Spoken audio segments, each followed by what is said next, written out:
Sebelum saya masuk daripada terjadinya proses terjadi sesuatu hal dalam proses hari jadi Bona yang baru-baru ini, namun saya akan menguraikan, akan memberitahukan sedikit tentang selayang pandang bisu itu sendiri. Bisu merupakan di masa kerajaan, di masa lampau, di kerajaan Bugis di Sulawesi Selatan. Ini sebelum ada agama, jauh sebelum agama Islam masuk. Bisu adalah mendapat tempat yang lebih istimewa dalam kehidupan ketatanan kerajaan dan ritual adat dalam istana kerajaan Bugis di masa lalu. Proses menjadi bisu itu sendiri tidak gampang, tidak mudah, karena harus melalui beberapa ritual-ritual yang harus dimiliki calon bisu itu sendiri. Sebenarnya bisu adalah waria dan tidak semuanya waria itu adalah bisu.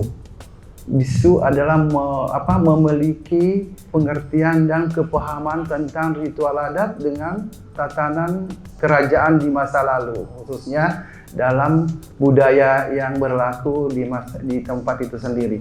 Jadi di masa lalu itu bisulah memegang peranan penting dalam upacara-upacara keagamaan, upacara ritual adat sebagai pemimpin upacara ritual, bahkan sampai untuk sebagai penyambung lidah raja. Karena di bisu itu diberikan suatu ilham yang disebut memang atau bahasa dewa, yang sebelum manusia memiliki atau memahami tentang bahasa penyambung itu antara manusia kepada manusia, antara manusia kepada penciptanya dan manusia kepada seisi alam semesta.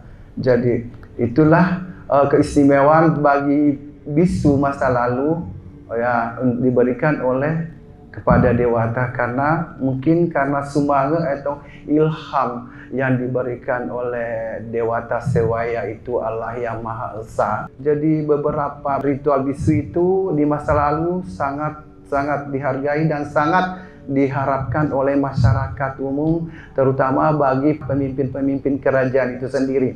Dan itulah dikatakan bahwa bisu itu mendapat tempat yang sangat istimewa, diberikan semacam galuh kasiwiang, akenan rengung, rumah untuk beraktivitas, kan untuk bersemedi, disitulah. Setelah masuk Islam itu beberapa pergeseran antara ritual bisu yang dilakukan di masa pra-Islam, ada yang tidak dilakukan karena atau sekaligus sudah masuk Sulawesi Selatan, sudah masuk di wilayah NKRI, bagian prosesi ritual bisu itu sudah tidak ini, karena tidak ada lagi proses pelantikan raja-raja. Karena dulu tidak bisa jadi raja kalau bukan bisu yang melantik.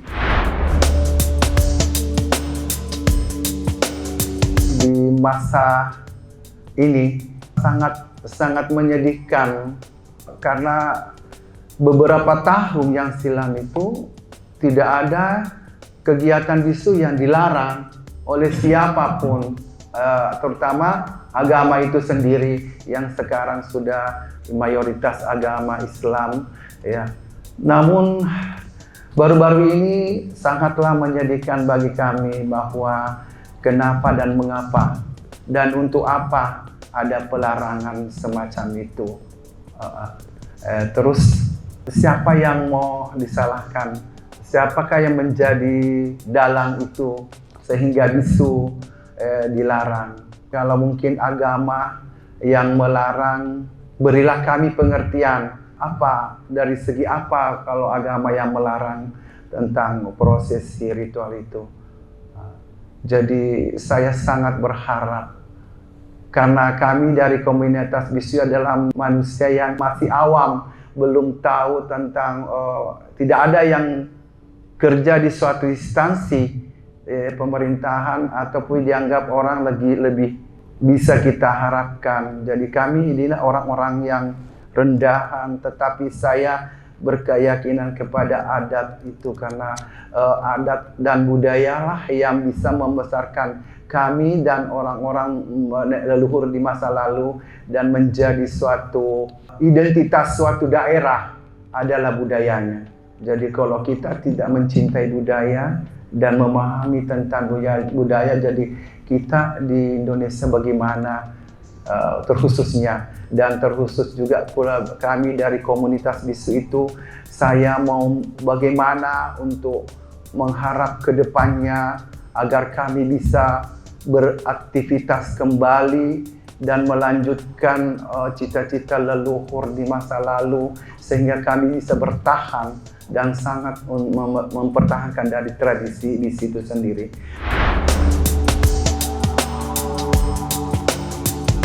Sampai sekarang belum ada, bahkan saling melempar tidak tahu arahnya. Dan sedikit saya informasikan, bahkan juga bisu itu sudah mendapat penghargaan dari UNESCO, yaitu Warisan Budaya Tak Benda itu tahun kemarin. Jadi buat apalah bisu mendapat penghargaan dari UNESCO kalau tiba-tiba haknya bisu ditiadakan.